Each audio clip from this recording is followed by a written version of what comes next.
You found Stryker of Enyo, and the following is an excerpt from my main video, I Play Every Xbox Live Arcade Game Part 2, which is a massive 3.5-hour experience that I encourage you to check out if you like what you see here. This version was rendered at nearly 2 to 3 times the bitrate of the original.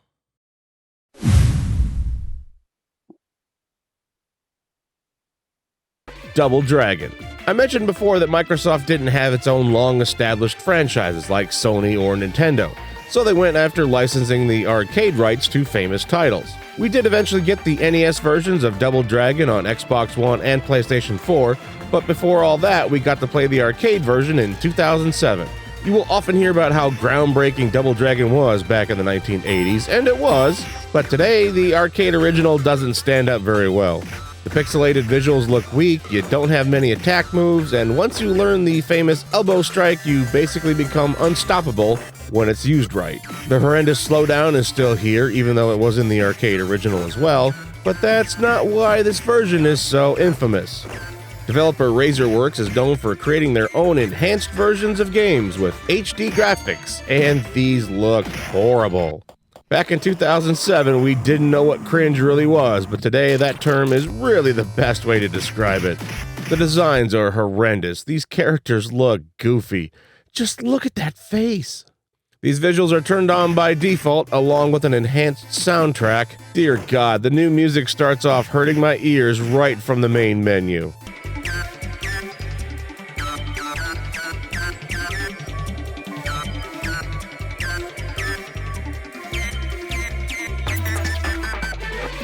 You need to turn these off as soon as you can. At least they have the option where you can turn off the new visuals and new sound, and you can just play the original arcade version. With unlimited continues, which means you can beat it in 30 minutes.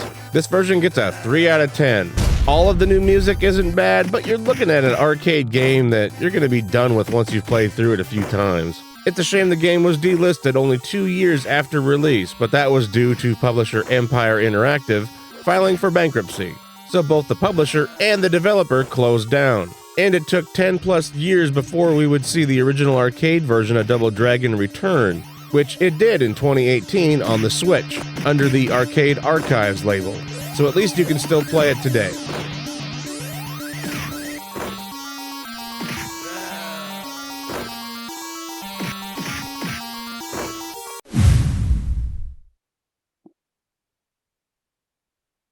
Double Dragon 2, Wander of the Dragons. So what do you do when WayForward Technologies makes a solid and fun remake of the original Double Dragon that receives an assortment of good and mixed reviews? Why, you follow it up with a remake of Double Dragon 2, but replace the developer completely. Oh yeah, this was also a 3D remake of the original Double Dragon 2.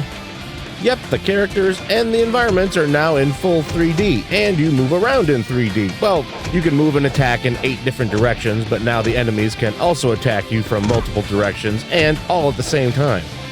Well, it's still Billy and Jimmy at least. They didn't mess up the names like Bummy and Jummy. There is simply no reason to play Double Dragon 2 Wanderer of the Dragons, and yet it was still available to buy for $10 until the 360 store ends up finally closing. This is what happens when a developer doesn't have a good grasp on how a game should even work. It's uninspired and it plays terribly. Plus, there's no arcade version of the original Double Dragon 2. I hate the movement, I hate the look. And is that a stamina meter? Did they actually add some kind of stamina meter to the arcade version of Double Dragon 2? It's a dismal 2 out of 10. Xbox 360, the official Xbox magazine in the UK, gave it a 1 out of 10.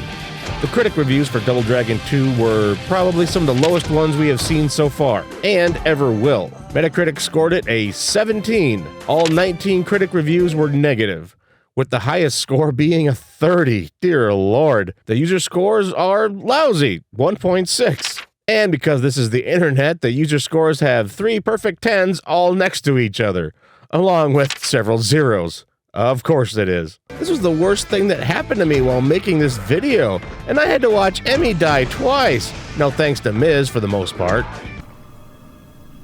Emmy, give me a lead.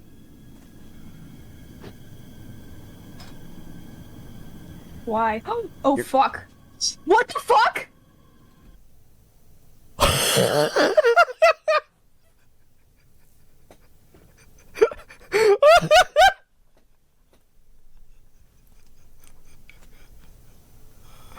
Uh-oh.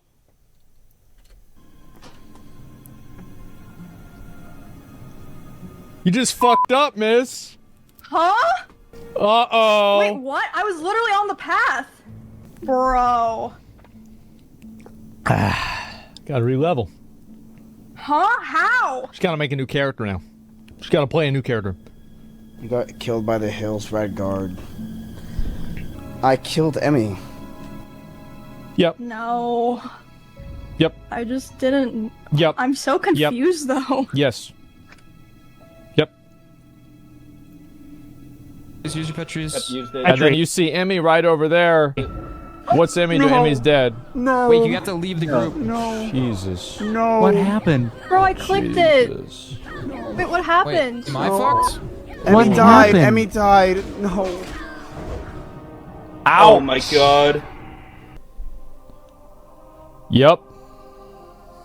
I mean, I'm so sorry. You did it. I'm so sorry, dude. You did it, miss. This is you. Fuck, I was so close to 59.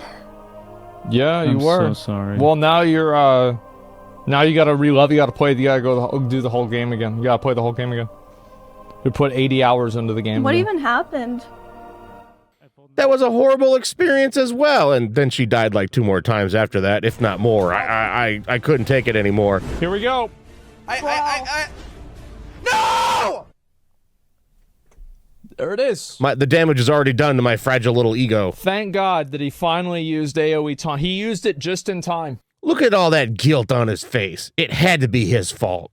So don't play Double Dragon 2. It's like having to watch Emmy die all over again in WoW. It just hurts to watch a fragile little life disappear in a puff of smoke, just like this game, except no smoke and much more horribly.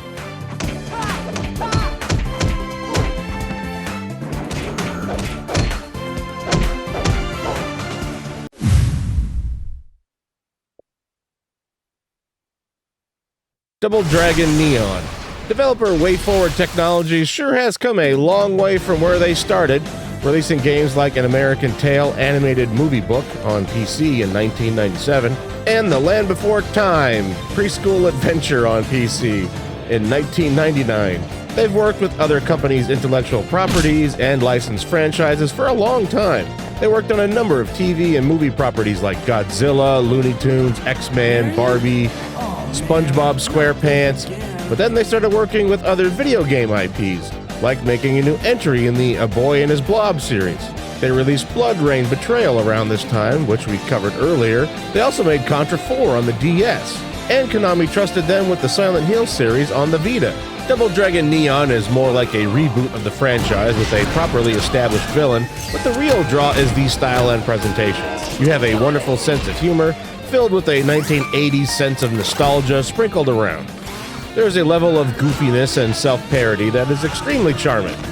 It pays tributes to the classic of the time, like Final Fight or Streets of Rage, but they also borrow some of the best aspects. In this game, you get to add some modifiers and upgrades, giving you stat increases and new moves. You don't have a lot of attacks available at the start, but the enemies and the environments have a good amount of variety.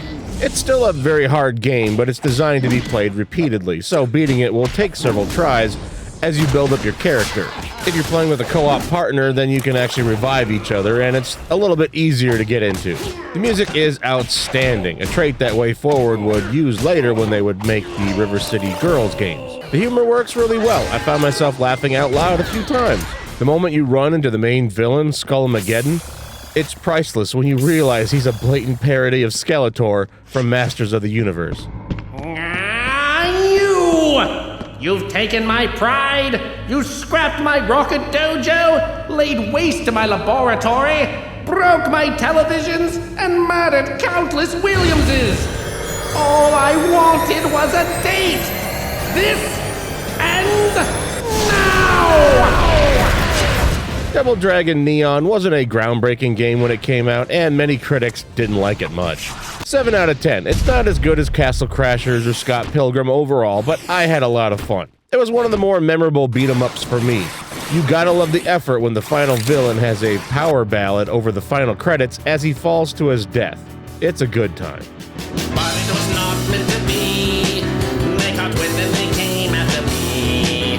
I never expected to see Billy Lee. Barry had time to prepare. They were fast on their way to my lair. The tick and the plant and the bike got caught unaware. Skullmageddon was voiced by a member of Way Forward at the time, Sean Velasco. He was the director on A Boy and His Blob, the reboot, and also on Blood Rain Betrayal. And when he wound up working for another company, he ended up directing the world-famous Shovel Knight and its additional content. He would return to voice Skullmageddon in River City Girls 1 and 2.